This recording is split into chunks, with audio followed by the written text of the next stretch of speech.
ప్రతిష్టాభావంతో అందరూ కూడా ఖైరతాబాద్ వినాయకుడు ఉత్సవాలు వినాయక చతుర్థి వస్తుందంటే ఖైరతాబాద్ ప్రాంగణంలో కులాలకు మతాలకు రాజకీయాలకు అతీతంగా అందరూ కూడా ఈ యొక్క వినాయకుడికి సేవ చేసుకునే భావన మనం అందరం కూడా చూస్తూ ఉన్నాము.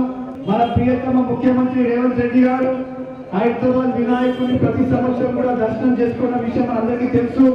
మరి ఈ సంవత్సరం కూడా ఎలాంటి ఇబ్బంది కలగకుండా పోలీస్ కమిషనర్ సివి అందరూ కావచ్చు, అదేవిధంగా అందరూ పేరున అందరూ వారొక సహకారం ప్రభుత్వం తరఫున అందరి సహకారం ఉంటుందని మరొకసారి ఉత్సవ కమిటీ సభ్యులందరికీ కూడా పేరున నమస్కారాలు తెలియజేస్తూ సెలవు తీసుకుంటున్నాను.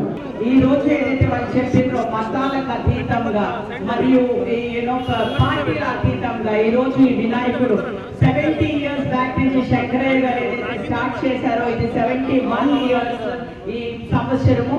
సో అదే విధంగా మీరందరూ కూడా ఉత్సవ కమిటీ వాళ్ళందరూ కూడా అదే విధంగా అదే ప్రోత్సాహంతో చేయాలని మనస్ఫూర్తిగా కోరుకుంటూ పేరు అనౌన్స్ చేస్తున్నాము. జాగ్రత్త అయినండి.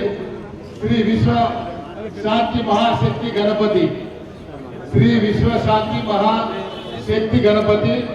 ఇందులో మీరు చూసినట్టయితే ఒక పక్కన మరి లక్ష్మీ సమేత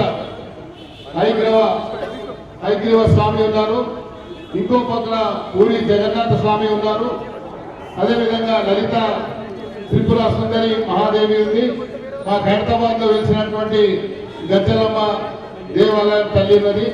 ఇది అనిల్ కుమార్ యాదవ్ గారు, మా మేయర్ గారు, ఉత్సవ కమిటీ సభ్యుల ఆధ్వర్యంలో ప్రతి ఎక్కడ జరిగిన 70 సంవత్సరాలు పూర్తి చేసుకొని 71 సంవత్సరాలు అడుగు పెడుతున్నటువంటి ఈ ఖైరతాబాద్ వినాయక ఉత్సవానికి వచ్చినటువంటి పెద్దలందరికీ, వచ్చేటువంటి భక్తులకు ఎలాంటి అసౌకర్యం కలగకుండా ఈసారి సుమారు 20 లక్షల మంది భక్తులకు అన్నదాన ప్రసాద పంపిణీ కార్యక్రమం కానీ ఉత్సవ కమిటీ సభ్యులలో ప్రధానంగా ఈసారి అనిల్ కుమార్ యాదవ్ గారు, గద్వాల్ విజయలక్ష్మి గారు కూడా బాగా సమర్చారు.